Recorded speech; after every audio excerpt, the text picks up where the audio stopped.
The wedding band had just finished playing our first dance song when I saw Melissa weaving through the tables toward the stage. My sister had that look, the one I'd seen 1,000 times before when she was about to make herself the center of attention. Her sequined gold dress caught the light with every unsteady step. She'd had too much champagne. Again. I touched James's arm gently. She's going for the mic. My new husband tensed beside me, his jaw tightening. Should I stop her? No, I said, adjusting my veil with perfectly steady hands. Let her. He gave me a strange look but didn't move as Melissa climbed onto the stage, grabbing the microphone from the confused band leader. The room began to quiet, 200 guests turning their attention to my younger sister. I saw my mother half rise from her seat, anxiety written across her face. She knew, just like I did, that Melissa plus microphone plus alcohol equals disaster. But she didn't know what kind of disaster. Excuse me, everyone. Melissa's voice rang out, slightly slurred but crystal clear. I have an announcement. The wedding coordinator looked at me frantically from the side of the room. I gave her a small shake of my head. Let it happen. My beautiful sister Emma just married James. Melissa continued, gesturing dramatically toward us. A few people clapped politely, confused. And I just want to say. She paused for effect, and I saw it in her eyes. That malicious little spark she got when she was about to hurt someone for her own entertainment. I'd seen it when she told my high school boyfriend I was cheating on him. I wasn't. I'd seen it when she announced my pregnancy loss at Thanksgiving dinner before I was ready to talk about it. I'd seen it my whole life. I'm pure Eugene and Aunt with the groom's baby. The words seemed to echo in a sudden silence. Then came the gasps, the scraping of chairs, the clatter of dropped silverware. Someone's wine glass hit the floor and shattered. My mother's scream cut through it all. Melissa. I stood there in my white dress, my grandmother's pearls cool against my throat, and smiled. Not a fake smile, not a shocked smile. A real, genuine smile. Perfect timing, I said, my voice carrying clearly across the stunned reception hall. Melissa blinked at me from the stage, clearly not expecting that reaction. She'd expected tears, rage, a scene. She lived for scenes. Emma, did you hear what I said? She leaned into the microphone. I'm pregnant, with James's baby. Your husband and I have been having an affair, I finished calmly. Yes, Melissa, I know, since last March, right? That conference in Miami, where you just happened to run into him. James had gone very still beside me. I could feel the tension radiating off him in waves. You knew. Melissa's voice had lost its triumphant edge. Of course I knew. I walked toward the stage, my heels clicking on the dance floor. Every eye in the room followed me, just like I know about the apartment in Riverside that James rented for your little meetings. The one he pays for with the credit card he thinks I don't know about. Emma, James started. Shia, I said without looking at him. It's Melissa's moment. She's been planning this for weeks. Haven't you, Mel? You even bought that dress specifically for today. Charged it to James's secret card, if I remember correctly. My sister's face had gone pale under her carefully contoured makeup. How could you possibly know that? I reached the stage and looked up at her. Because unlike you and James, I pay attention. I notice when my husband suddenly starts working late, when my sister develops a sudden interest in his hobbies, when hotel charges start appearing on credit card statements. I turned to face our guests, many of whom looked like they were watching the world's most uncomfortable reality show. I apologize for the drama, everyone. But since my sister chose this moment to share her news, I thought I should share mine as well. I reached into the small purse I left at the head table and pulled out a thick envelope. Daniel? A man in a dark suit stood up from a table near the back. My cousin Marcus almost fell out of his chair. That's Daniel Morrison, the private investigator who caught Senator Walsh cheating. Yes, it is, I said pleasantly. Daniel, would you mind? He made his way forward, pulling out a tablet. Of course, Mrs. Chin, sorry, Mrs. Patterson. Actually, I said just call me Emma. I'll be going back to Chen soon enough. The collective intake of breath from the crowd was almost comical. Daniel reached the front and turned his tablet toward the crowd, mirroring it to the big screen we used earlier for our slideshow of couple photos. No, James said, his voice strangled. Emma, please. These are from March 15th, Daniel said professionally as surveillance photos appeared on screen. Mr. Patterson and Ms. Chen at the Marlington Hotel in Miami. The photos were clear, crystal clear. James and Melissa in the lobby, in the elevator, entering their room together. March 22nd, Daniel continued, swiping. The Riverside apartment complex. More photos. James carrying groceries. Melissa arriving in her distinctive pink Mercedes. The two of them on the balcony, embracing. April 3rd. Stop, Melissa shrieked into the microphone. Stop it. This is illegal. You can't.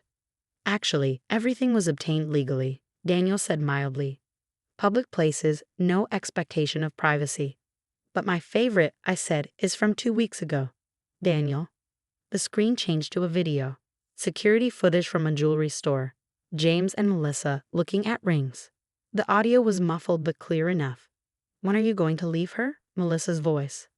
After the wedding, James replied, I need her trust fund to pay off the business loans first. 6 months, maybe a year. Then we can be together. The video paused on Melissa trying on what looked suspiciously like an engagement ring. The reception hall erupted. My mother had fainted. My father was being held back by 2 of my uncles as he tried to get to James, Melissa's boyfriend. Oh yes, she brought a date to my wedding while pregnant with my husband's baby, was stumbling toward the exit. Turn it off, James said desperately. Emma, please, we can talk about this. We are talking about it, I said reasonably, right now, in front of all these witnesses, which is going to be very helpful for the divorce proceedings. You planned this, he accused.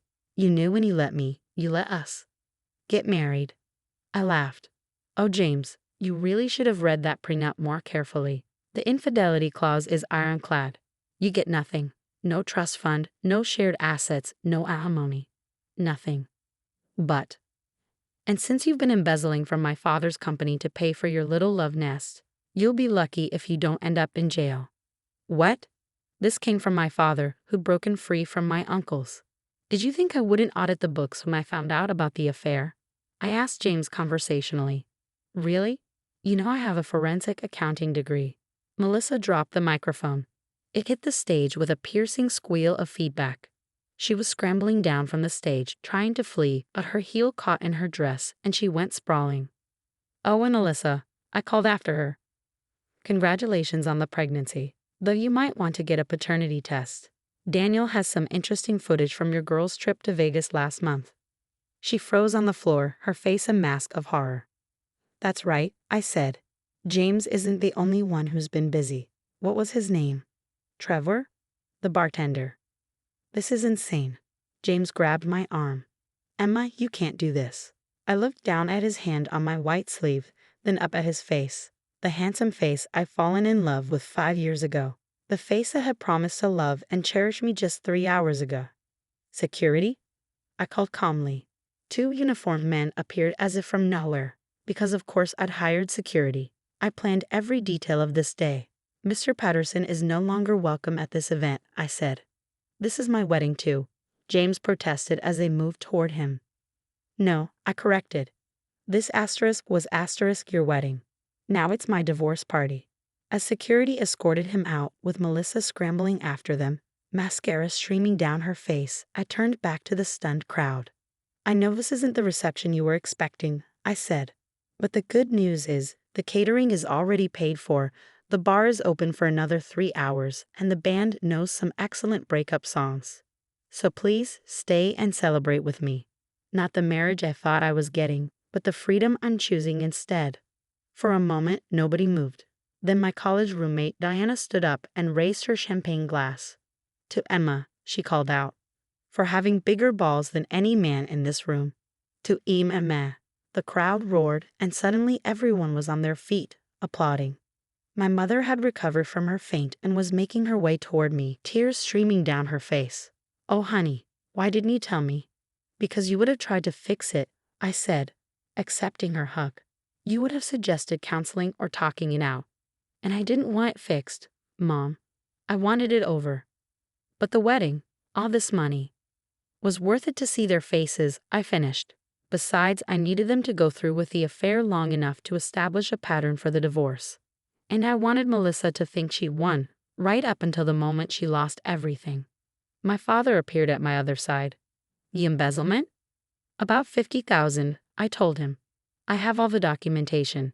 It's enough to prosecute if you want. He looked older suddenly, tired. My own son-in-law. And Melissa. I'm sorry, Dad. No, he said firmly. I'm sorry. We spoiled her. Let her get away with too much for too long.